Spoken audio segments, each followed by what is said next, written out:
escuchando Notimundo. Periodismo objetivo, responsable y equitativo. El Consejo Nacional Electoral presentó una denuncia en contra del movimiento Amigo por una presunta infracción relacionada con la falta de entrega de información sobre el manejo económico de la organización. La noticia requiere profundidad.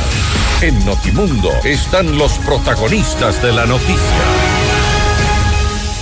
Damos la bienvenida a los estudios de FM Mundo a Medardo Oleas, consultor electoral, para hablar sobre la denuncia del CNE al movimiento Amigo ante el Tribunal Contencioso Electoral. Se vienen las elecciones seccionales en medio de cuestionamientos y quienes han dicho serán unas elecciones con cancha inclinada, otros han dicho que con un solo equipo en la cancha. Medardo, bienvenido. Gracias por la invitación, un gusto compartir con ustedes. De alguna forma ha generado preocupación todos estos hechos que se han dado en inicio de forma aparentemente aislada, pero que conducen a un solo camino. ¿Preocupante? Totalmente, porque no es un hecho aislado. Comenzamos aplicando la violencia de género, por ejemplo, para descalificar al alcalde de Cuenca. Después la señora Tamaín comenzó, por siguiente, a escoger dos movimientos a los cuales les quiso quitar la inscripción como organizaciones políticas y por el estilo. Eso significa de que no se está garantizando un proceso democrático. Cierto es que existen fallas muy graves, gravísimas, que no han sido controladas durante años. Por ejemplo, ¿por qué tenemos tanto movimiento? Si no han tenido actividad, no han realizado lo que manda la ley, dar cursos de capacitación, solo por eso deberían haberse borrados de los registros y muchas cosas más. Y vamos a un proceso electoral y nos damos cuenta de que ciertas organizaciones y ciertos candidatos son eliminados. Eso no es democracia. Están ganando las elecciones en las mesas de sesiones y no en las mesas de votaciones. Esta eliminación de Amigo, tomando en cuenta el contexto político en el que vivimos, ¿cambia el panorama? ¿Cambia el tablero electoral político en el país? No cambia, pero deja un mal antecedente de que la ley no se lo cumple. Porque me van a permitir... O no para todos. Dar lectura.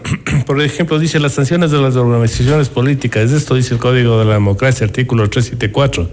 El Tribunal Contencioso Electoral, mediante el procedimiento establecido para el juzgamiento de las infracciones, podrá sancionar con multas que van desde 10 hasta 100 remuneraciones mensuales unificadas y o con la suspensión de hasta 24 meses a una organización política, dependiendo de la gravedad de la infracción.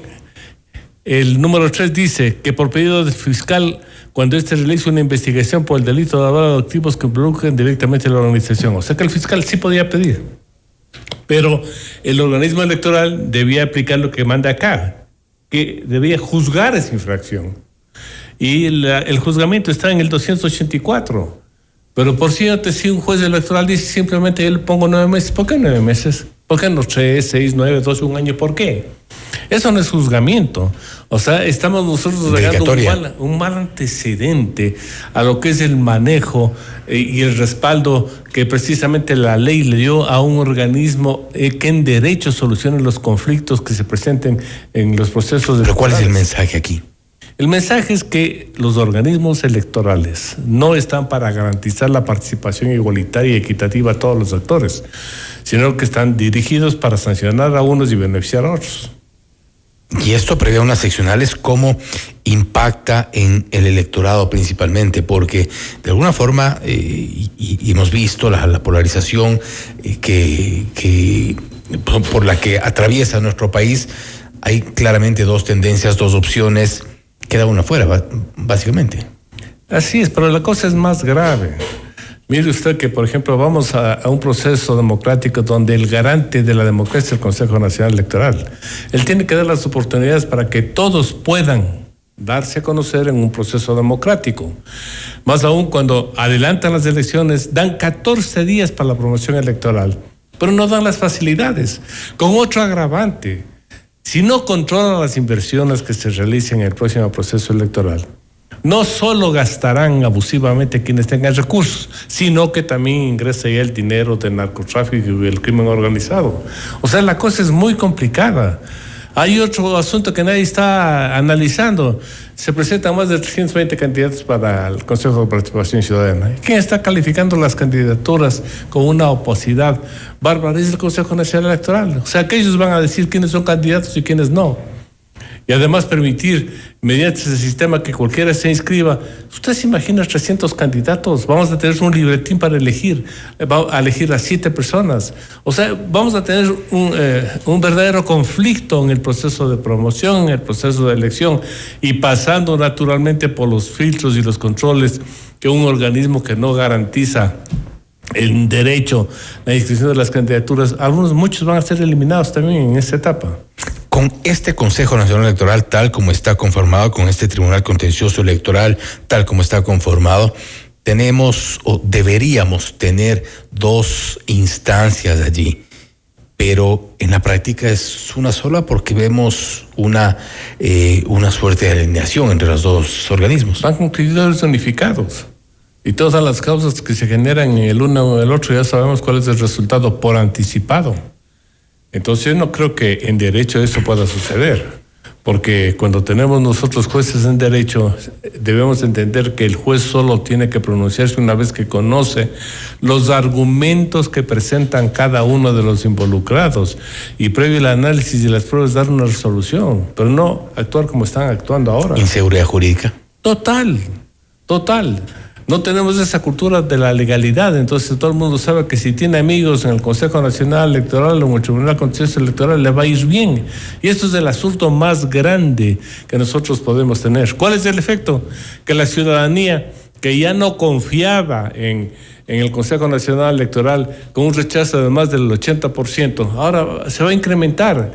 ¿Y eso qué provoca? Que ni siquiera los ciudadanos se den el lujo de analizar quiénes son los candidatos, lo que proponen, porque como el voto es obligatorio, a último momento irán a escoger, está simpático, o es buena gente, o está bonita.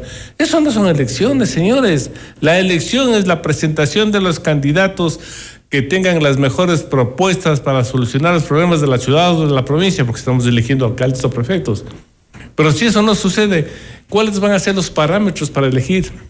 A lo mejor los debates que van a organizar desde la ciudad de Quito para todo el país, una comisión para que en 1 hora vaya un candidato. A ver, señor, usted en 1 minuto me da el análisis de los problemas que tenga una ciudad y el otro en 30 minutos usted lo rebate. Eso no es debate. Entonces, creo que estamos manejando muy malas cosas. Y en este caso, ¿se deslegitima un proceso electoral que podría ser histórico, tomando en cuenta todos los cambios que se generarán a nivel nacional? Hablamos de cantones, hablando de provincias, hablamos del Consejo, tan polémico Consejo de Participación Ciudadana y Control Social. La única buena noticia en este caso es que cambiamos de Consejo de Participación Ciudadana, porque el que tenemos es un desastre, pero con este contexto histórico que deberían ser estas elecciones, deslegitimarlas de esta manera, ¿qué provoca más adelante? Tal como se están manejando las cosas y los antecedentes históricos que tenemos, vamos a tener alcaldes electos con menos del 20% de la votación. Es decir, que vamos a tener alcaldes que no representen a la ciudad y que no accedan al cargo con esa legitimidad y representación que una votación masiva le da a un alcalde. Si son electos con menos del 20% y después, por ejemplo, con ciudades como Quito o Guayaquil, llegan con concejales de diversas organizaciones políticas, lo que está garantizado ahí es la ingobernabilidad o la habilidad del alcalde para llegar a consensos, léase consensos, que no es otra cosa que la distribución de cargos para el manejo de la ciudad. Repartos. Y eso significa corrupción. Entonces, yo no creo que el futuro de las ciudades tan complicadas, especialmente las grandes, merezcan este tratamiento. No quisieron, por ejemplo, aceptar el pedido insistente que hicimos varios ciudadanos para que hagan la segunda vuelta, para que por lo menos los ciudadanos se concentren en los 2 finalistas y elegir al mejor. Ni siquiera eso. Entonces, aquí, la política que se viene aplicando desde hace mucho tiempo es divide y reinarás. Y a través de eso, con poca votación, puedo llegar yo a ocupar un cargo. ¿Quién es el gran responsable de todo esto? La clase política corrupta que existe en el país, donde están involucrados todos, absolutamente todos. Porque la clase política ha sido la encargada de desprestigiar a las organizaciones políticas, partidos y movimientos. No se puede permitir, por ejemplo, que el Consejo Nacional Electoral haya sido cierto soy y mudo en el control de las organizaciones. Cuando se debe entender que, por ejemplo, se creó el Fondo Partidario Permanente para que capaciten a sus afiliados. Pero sigue siendo ciego, sordo y mudo. Pero claro, entonces son las organizaciones que se sienten cómodas con la falta de control, y naturalmente el Consejo Nacional Electoral que no hace nada. Pero mire usted, se les pasó en las últimas reformas una cosa muy importante. En esta elección, organización que no tenga el 5% desaparece. Y eso va a hacer que desaparezcan más del 90% de todas las organizaciones. Solo tome usted como parámetro lo que sucedió en la última elección presidencial, solo donde 3 organizaciones pasaron del 5%. Es decir, que ahora, por más que hagan alianzas, porque la alianza les daba un beneficio antes, ahora la alianza, por ejemplo, si hay entre 2, la votación la divide para 2 y ya no suman, resta mejor. ¿Qué es necesaria esta depuración? Pero el hecho de que desaparezcan así las organizaciones es una necesidad imperiosa. ¿O quizá hay un riesgo allí? No, es una necesidad porque estamos ante organizaciones de papel. ¿En qué país del mundo se tiene o se cuentan organizaciones que se venden, se prestan, se alquilan para que los candidatos que quieran ser o tengan dinero lo utilicen? Solo en el Ecuador. Entonces deben desaparecer todas esas organizaciones. Porque la base, el fundamento del desarrollo democrático es contar con organizaciones serias como había antes. Ahora usted no puede identificar una organización política por la ideología. No hay. No existe. Antes por lo menos sabíamos que un partido es de derecha. Ya ni siquiera por el color. Otros socialistas, otros populistas, otros de centro. Podríamos más o menos identificar 5 tendencias muy claras. Ahora ni se sabe, ahora son los colores, las banderas o lo que le hacen el diseño, el experto en crear imágenes. Y eso es un desprestigio del sistema. Por eso quizás desaparezcan todas las organizaciones y tengamos un renacimiento de un sistema democrático tan necesario para el país, porque ahora estamos en la etapa terminal de la democracia en el Ecuador. ¿No augura un proceso legítimo? No. Con todas estas maniobras, porque alguien me decía, pero no se comete fraude. Un momentito. El fraude no solo es la modificación de los resultados electorales, es decir, del cambio de votos. El fraude se comete antes, cuando se permite que los que tienen dinero sin control copen los espacios, copen los sistemas de promoción y a través de eso induzcan un voto a las personas que buscan otros beneficios, como la gente pobre que dice, bueno, voto a Obrero porque por lo menos me regala algo, los otros no me dan nada. Mire usted esa distorsión. Entonces, ahí se comete fraude, porque la gente, por ejemplo, ya va predestinada a votar por lo que les compraron. Recuerde usted, por ejemplo, cuando se impuso que la prohibición para que no se fotografíen los votos. Eso era también para controlar que no les paguen, no les compren. Entonces, la democracia tiene que tener unos controles que aquí no hay, y la democracia prácticamente en cualquier país del mundo es el enfrentamiento de 2 tesis, de 2 propuestas, de 2 proyectos para que triunfe el que más sustente y defiende esas propuestas. Y algunos controles sí existen, pero no se los aplica, que es distinto. Leyes existen cualquier cantidad. Pero se le viene diciendo desde hace mucho tiempo al Consejo Nacional Electoral que por lo menos contraten con los presupuestos grandes que tienen auditores electorales para que la pre-campaña y la campaña en sí sea auditada de manera tal de que cuando ya se presentan los informes yo tengo un documento con el cual contrarrestar la información que presentan los partidos y organizaciones. Porque si aquí le ponen que el tope máximo es 1 millón, todos van a presentar 999,000, aunque hayan gastado muchos millones más. Pero si yo tengo un registro previo de todos los gastos que se realizaron en campañas, por ejemplo, y organizaron 5 o 6 eventos con tarimas, músicos, cantantes, y yo voy con el SDI y sé cuánto facturaron, pero ni siquiera eso se quiere hacer. Es decir, como yo naturalmente estoy en funciones prorrogadas, muchas gracias, me debo a quien me tiene en el poder y soy modo en el control. Y eso parece que continúa. Medardo, nuevamente gracias por estar con nosotros. Un gusto compartir con ustedes. Medardo Oleas, consultor electoral, hablando sobre las denuncias del movimiento amigo, además de las elecciones seccionales para este noviembre. Esto es Notimundo Estelar, siempre bien informados. Noticias, entrevistas.